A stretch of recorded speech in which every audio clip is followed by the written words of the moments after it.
तो चलो यार आज बात करते हैं रामायण के एपिसोड नंबर 126 की। यस फ्रेंड्स, अब अंगद कहता है कि तुम्हारे राक्षस मेरी गर्दन क्या काटेंगे, मैं इनको अपना बल बताता हूँ।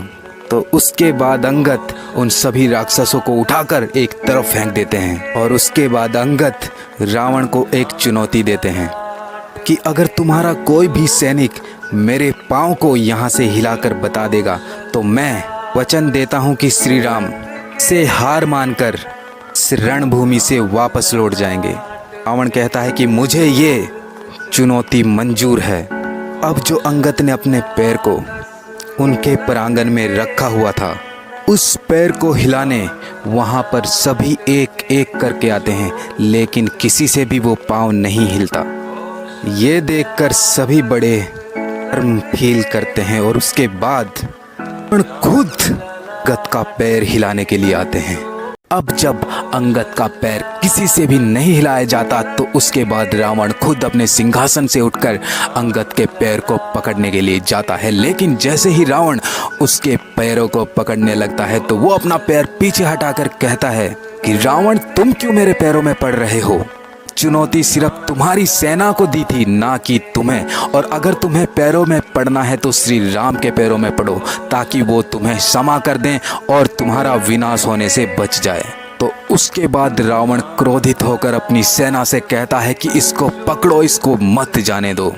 तो उसके बाद रावण का जो मुकुट अंगद के पैर को पकड़ते हुए गिर गया था, उस मुकुट को अंगद उठाता है और श्री राम की ओर फेंक देते हैं। उसके बाद अंगद जय श्री राम कहते हुए वहां से उड़ जाते हैं कि सोने की लंका के द्वार को उड़ते हुए पार करके जाते हैं। यस फ्रेंड्स, तो उसके बाद क्या होता है जानने। रावण को श्री राम से युद्ध करने से रोकने के लिए उनके ससुर उनके पास आते हैं और कहते हैं कि तुम सीता को वापस लौटा दो, नहीं तो मेरी बेटी मंदोदरी का सुहाग उजड़ जाएगा।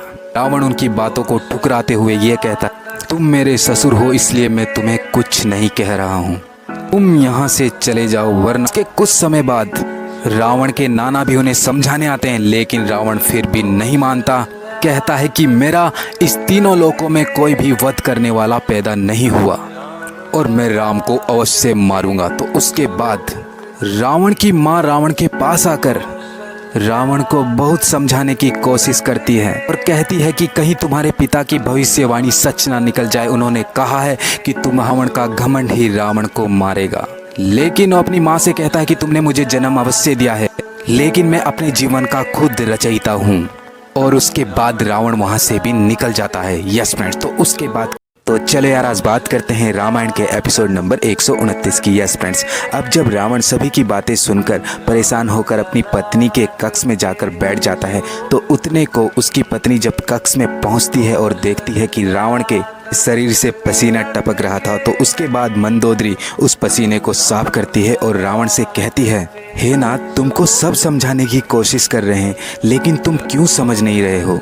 फिर उसके बाद रावण कहता है, मंदोदरी में सभी की तुच्छ बातें सुनने के बाद परेशान होकर तुम्हारे कक्ष में आया था, तुम भी उसी विषय में बात करोगी कि मुझे युद्ध नहीं करना चाहिए क्योंकि राम विष्णु जी के अवतार हैं, इसलिए तो मैं तुम्हारे इस कक्ष से अभी चला जाता हूँ। लेकिन मैं तो तुम्हारे कक्ष में इसलिए आया था कि ताकि तुम मुझे थोड़ी शांति प्रदान करोगी, लेकिन तुम तो उन बूढ़ों लोगों की बातों में आकर हमें प्रवचन सुनाने लग गए हो।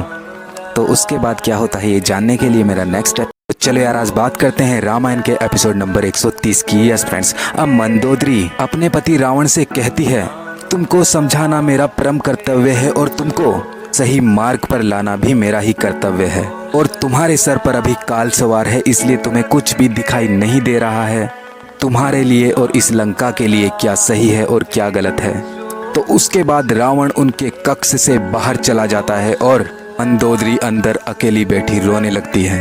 उसके बाद त्रिजटा माता सीता को बता रही होती है कि उनको सब समझाने की कोशिश कर रहे हैं कि इस युद्ध को मत कर, लेकिन वो किसी की भी बात मानने के लिए राजी नहीं हो रहे हैं। और जैसे ही तुम्हें छोड़ने की बात उनसे की जाती है तो वो बहुत ज़्यादा क्रोधित हो जाते हैं। लगता है कि रावण युद्ध करे तुम्हें छोड़ेगा नहीं। माता सीता उनकी बातें सुनकर बड़े भावुक से हो जाते हैं। और दूसरी ओर आगे क्या होता है